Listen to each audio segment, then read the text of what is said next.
ஜய ஜய சங்கர ஹர ஹர சங்கர, ஜய சங்கர ஹர ஹர சங்கர, ஜய ஜய சங்கர ஹர ஹர சங்கர, ஜய ஜய சங்கர ஹர ஹர சங்கர. ஸ்ரீ குருப்யோ நமஹா. தெய்வத்தின் குரல் முதல் பாகம். அன்பும் அருளும். குடும்பத்தில் ஏதாவது பிரச்சனைகள் எழுமானால் குடும்பத்தின் தலைவன் முயன்று அந்த குடும்பத்தில் நிம்மதி நிலவச் செய்வதை பார்க்கிறோம். நாட்டில் அரசியல் பிரச்சனைகளோ கொந்தளிப்போ எழுமானால் நாட்டுத் தலைவர்களும் அரசாங்கமும் தலையிட்டு அதனை அடக்குவதை காண்கிறோம். யுத்த தர்மம் சீர்குலைந்து உலகத்துக்கே உபாதை ஏற்படின் யார் தீர்த்து வைக்க முடியும்? தெய்வத்தினால் மட்டுமே அது இயலும். தெய்வம்தான் மனித வடிவமெடுத்து நாயன்மாராகி உலக துன்பங்களை தீர்க்க முடியும். இன்று அவதார புருஷராக நாயன்மாராக உலக குருவாக ஒளிரும் ஸ்ரீ பெரியவர்கள்தான் குடும்பத்துக்கும் நாட்டுக்கும் உலகுக்கும் ஏற்படும் சந்தேகங்களுக்கு சங்கடங்களுக்கு மார்க்கம் சொல்ல வல்லவர்களாக துன்பத்தை போக்க வல்லவர்களாக திகழ்கிறார்கள்.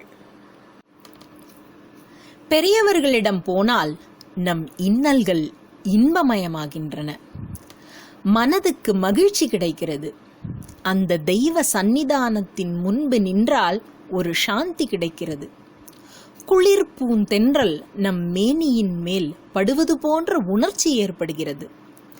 வாழ்க்கையில் ஒரு துணிவு, தெம்பு, தன்னம்பிக்கை ஏற்படுகிறது.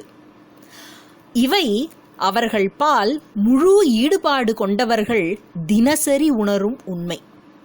கடவுளிடமும் பெரியவர்களிடமும் முழு பக்தி கொண்ட கூட்டம் மட்டுமே அந்த சந்நிதானத்தின் முன்பு இத்தகைய இன்பானுபாவ உணர்வையும் உரத்தையும் பெற முடியும். பெரியவர்கள் உலக மக்களிடம் மிகுந்த அன்பு கொண்டவர்கள். தம்மை அடக்கிக் கொண்டு, தம்மை சுருக்கிக் கொண்டு, தம்மை உருக்கிக் கொண்டு உலக மக்களின் துயரங்களை எல்லாம் அடக்குபவர்கள்.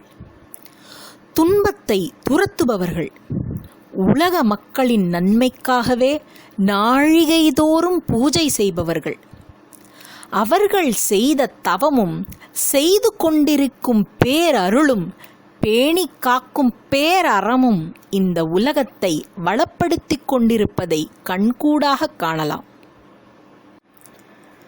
பெரியவர்கள் பல துறை அறிவையும் பல்கலைக்கழக செறிவையும் பெற்றவர்கள். அவர்கள் நடமாடும் தெய்வம் மட்டுமல்ல, நடமாடும் பல்கலைக்கழகமும் கூட.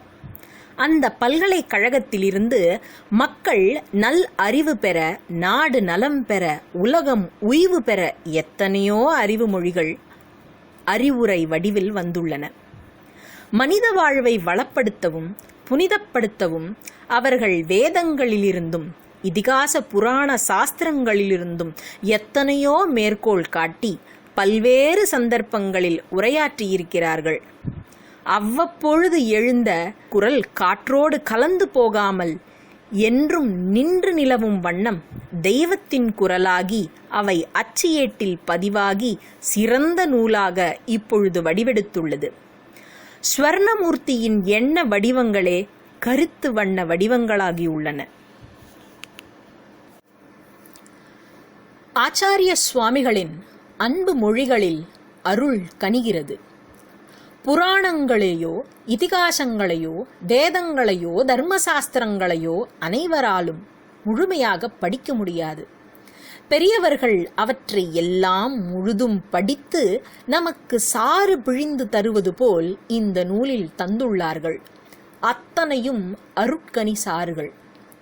இந்து மதத்தின் பெருமையையும் நமது பண்பாட்டின் அருமையையும் கடவுளின் வடிவங்களையும் வேத சாஸ்திரங்களையும் வாழ்வியல் இலக்கணங்களையும் சகலதுறை சாஸ்திரங்களையும் தத்துவ உண்மைகளையும் பாமரரும் புரிந்து கொள்ளும் வகையில் ஒலிப்பதை கேட்கலாம், படிக்கலாம். மொத்தத்தில் இது ஓர் அருட்பெரும் அறிவு களஞ்சியம். இதை படித்தால் பாமரன் பண்டிதனாகலாம், அறிஞர் பேரறிஞராகலாம், மனிதன் தெய்வமாகலாம்.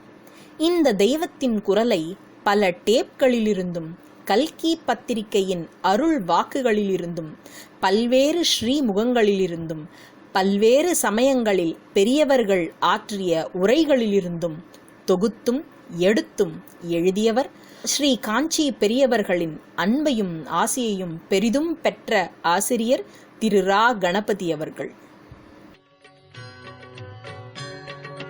ஜெய ஜெய சங்கர ஹர ஹர சங்கர, ஜெய சங்கர ஹர ஹர சங்கர, ஜெய ஜெய சங்கர